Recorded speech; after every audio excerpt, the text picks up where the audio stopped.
अपने YouTube channel पे आपका स्वागत करती हूँ। आज हम पढ़ेंगे 12th क्लास केमिस्ट्री का 9th चैप्टर, जिसका नाम क्या है, उपसंयोजक यौगिक। अब देखो, उपसंयोजक यौगिक में सबसे ज़्यादा इम्पोर्टेंट कौन सा है आपका, उपसंयोजक यौगिकों का IUPAC नामकरण। ठीक है, ये हर साल एग्जाम में आता है। यहाँ से कम 4 से 5 नंबर के क्वेश्चन हर साल पूछे जाते हैं। ठीक है, तो ये चीज़ें, ये जो IUPAC नाम है इतना टफ भी नहीं है, आप इसको आसानी से समझ के एग्जाम में अच्छा स्कोर कर सकते हो। ठीक है, तो सबसे पहले हम जान लेते हैं IUPAC का फुल फॉर्म क्या होता है। लगभग सभी को पता होगा, क्या होगा, international union of pure and applied chemistry. ठीक है, ये है आपका IUPAC नाम का फुल फॉर्म। ठीक है, ये देखो 12th क्लास के एग्जाम में नहीं आएगा, लेकिन आपको ये चीज़ पता होनी चाहिए।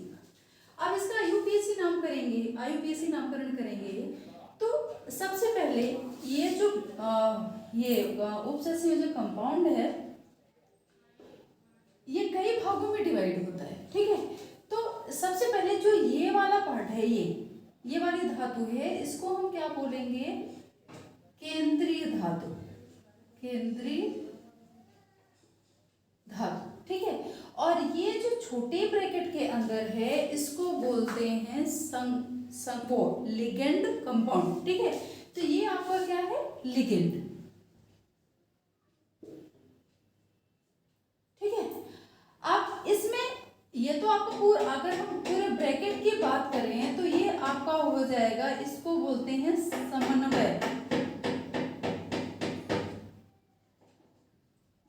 समन्वय परिसर।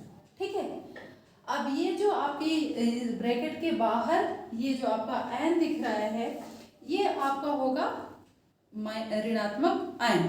जब हम इसमें IUPAC नामकरण करेंगे तो सबसे पहले किसका नाम आएगा, जैसे ये ब्रैकेट के अंदर आपका कंपाउंड दिया है, तो सबसे पहले हम लिगेंड का नाम लिखेंगे।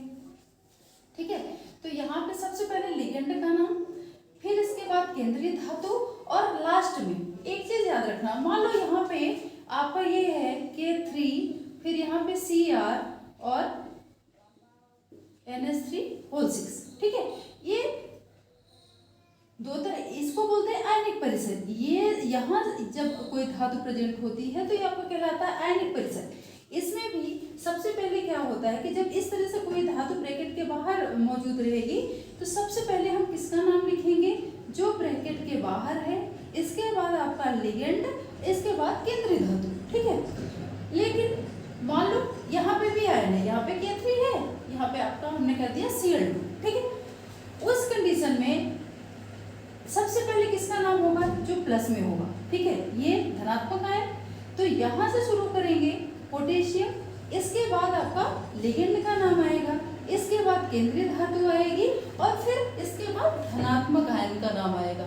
ठीक है, याद रखना, अगर इस तरह से होता है तो लास्ट में जो आएगा वो ऋणात्मक आयन का मान आता है। सबसे पहले धनात्मक, इसके बाद आपका समन्वय परिसर, और समन्वय परिसर में भी किसका, लिगेंड का, फिर केंद्रीय धातु का, और इसके बाद ऋणात्मक आयन का मान आएगा।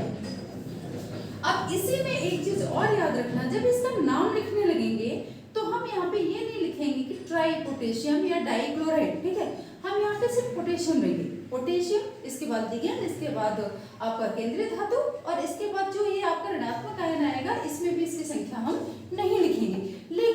लेकिन अगर हम इसका ऑक्सीडेशन नंबर निकाल रहे हैं तब इनकी संख्या हम लिखेंगे, तब इनकी संख्या लिखी जाएगी। अब हम थोड़ा समझते हैं इसको। अब सबसे पहले तो इसका नामकरण करने के लिए आपको इसका ऑक्सीडेशन नंबर पता होना चाहिए। ठीक है, तो ऑक्सीडेशन निकालना बहुत आसान है। तो यहाँ पे देखिए, यहाँ पे ऑक्सीडेशन नंबर केंद्रीय धातु का पूछता है, तो जब केंद्रीय धातु का ऑक्सीडेशन नंबर पूछेगा तो इसको हम कितना मानेंगे, X मानेंगे। ठीक है, फिर प्लस NH3O6, ये क्या है, लिगेंड।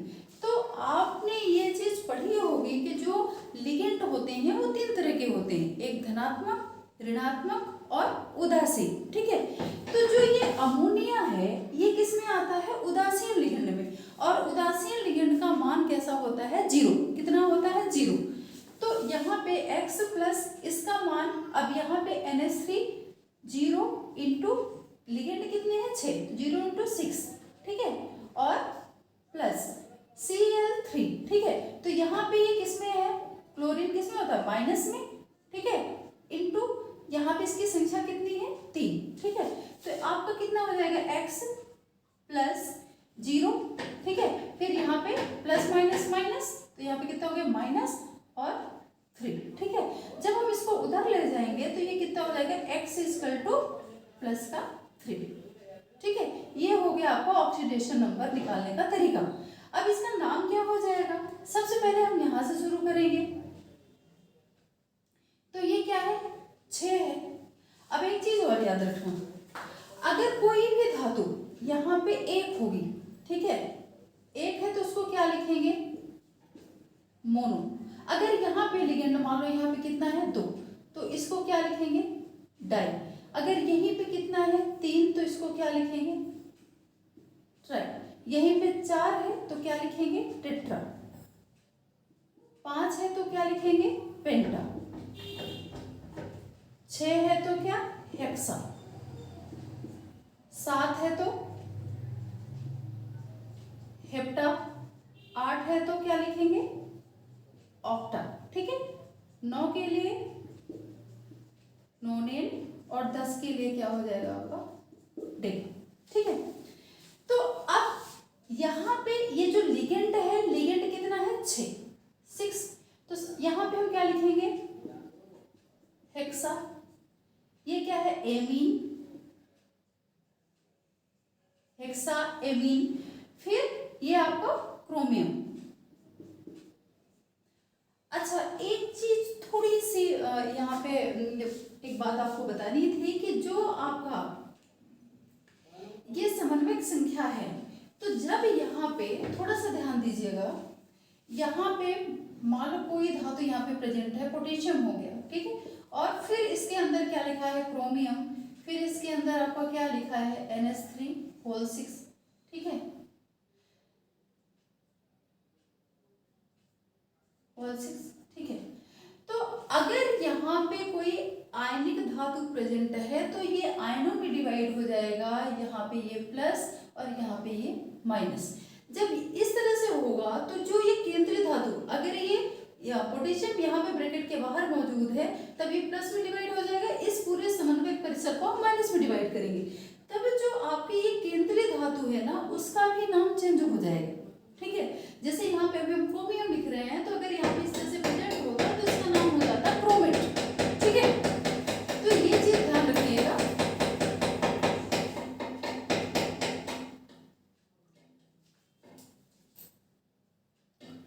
हेक्सा एमीन, सीधा सीधा इसका नाम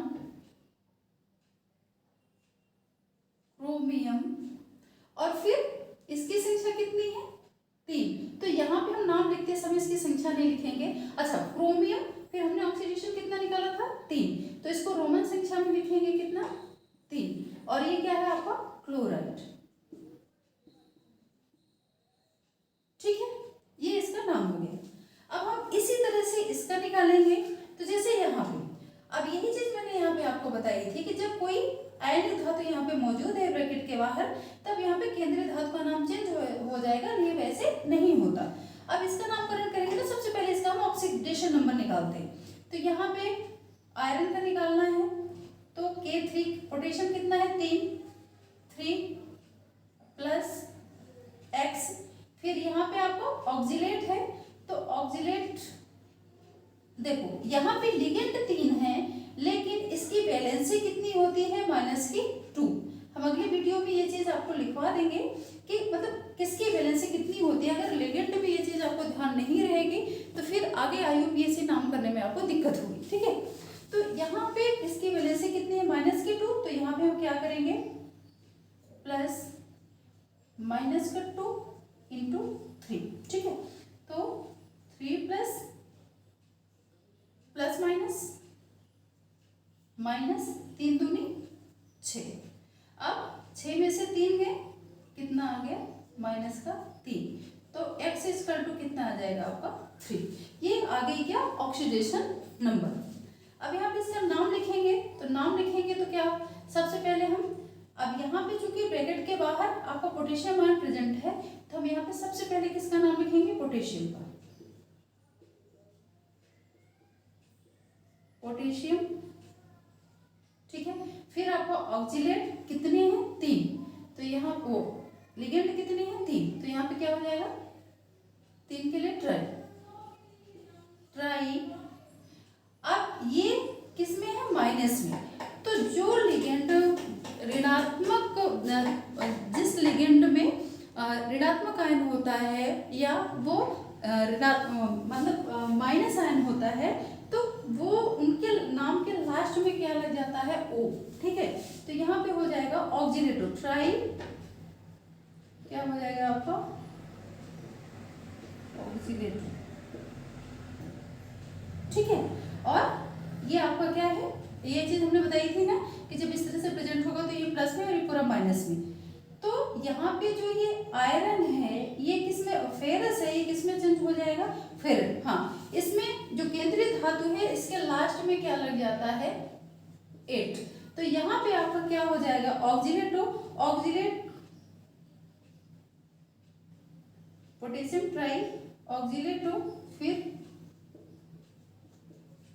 फेरेट, और इसका जो ऑक्सीडेशन नंबर आया था वो कितना आया था, 3, ये हो गया, ठीक है।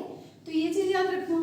फिर यहाँ पे हम देखते हैं तीसरा, इसमें भी सेम, सबसे पहले ऑक्सीडेशन नंबर निकालेंगे, तो ऑक्सीडेशन नंबर में हमें इसका निकालना है, तो इसको हम क्या मानेंगे, x, फिर ये आपका प्लस, यहाँ पे ये क्या है, उदासीन लिगेंड, उदासीन लिगेंड है, उदासीन लिगेंड आपको पता है, 0, अमोनिया का मान कितना हो जाएगा, 0, कितने लिगेंड है, 5, ठीक है, प्लस क्लोरीन कितना है, 1, तो माइनस का 1, प्लस यहाँ पे क्लोरीन कितना है, -1 × 3, ठीक है, बराबर 0, तो यहाँ पे हो जाएगा x 0, प्लस माइनस यहाँ पे हो जाएगा आपका -1, यहाँ पे भी -3,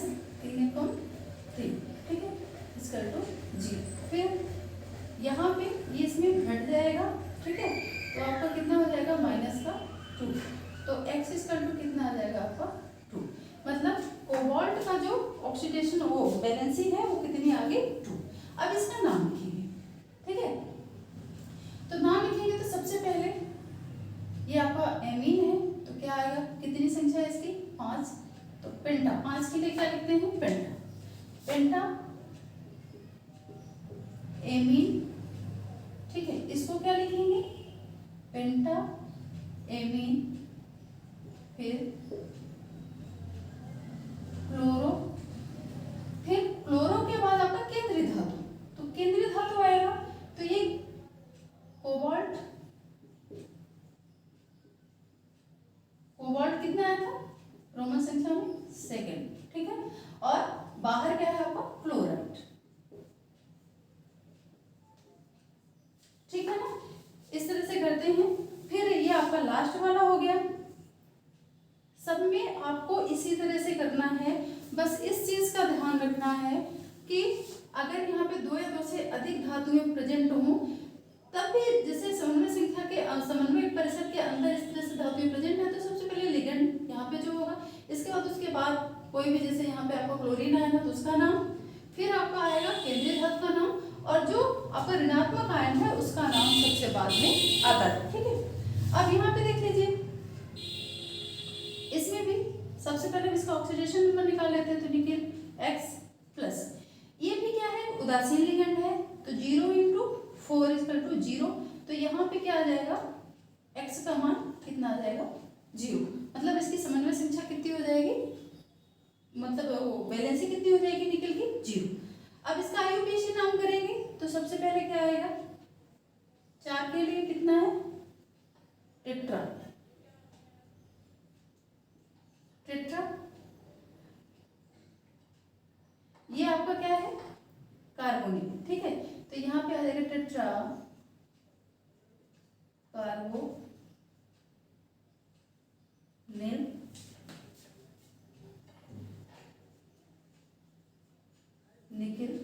इसका मान कितना आ जाएगा 0। ठीक है, तो ये हो गया आपका उपसंयोजक यौगिकों का IUPAC नामकरण। चाहे इसमें कोई भी कंपाउंड आपको दे दे, आपको बस 2-3 चीजों का ध्यान रखना है नामकरण में। सबसे पहले नामकरण अगर करेंगे तो इसमें आयनिक परिसर, जो अगर ब्रैकेट के बाहर कोई धातु है तो सबसे पहले उसका नाम, इसके बाद लिगेंड का नाम, इसके बाद केंद्रीय धातु और ऋणात्मक आयन का नाम सबसे बाद में। ठीक है, तो इन चीजों को अगर आप ध्यान रख के ये IUPAC नाम करते हो तो आपका बोर्ड एग्जाम में 12th क्लास में 4-5 नंबर इसमें फिक्स है, पक्का है। हर साल एग्जाम में आता है। अगर आप अनसॉल्व पेपर उठा के देखोगे तो कोई ईयर ऐसा नहीं है कि IUPAC नाम नहीं पूछता हो, हर साल ही आता है। तो बस इसमें थोड़ी सी मेहनत की जरूरत है। अगर आपको सबसे इम्पोर्टेंट क्या है, उदासीन लिगेंड पे चार्ज कितना है, किस पे कौन सा चार्ज है, अगर ये आपको पता होगा तो फिर आगे की चीजें आप कर सकते हो। 2-3 ही रूल हैं जो आपको ध्यान रखना है। अगर वो चीज आपने ध्यान रखी तो आगे आप इसको आसानी से कर सकते हो। ठीक है, ये वीडियो आपको अच्छी लगी हो तो वीडियो को लाइक, शेयर एंड सब्सक्राइब करें। Thank you.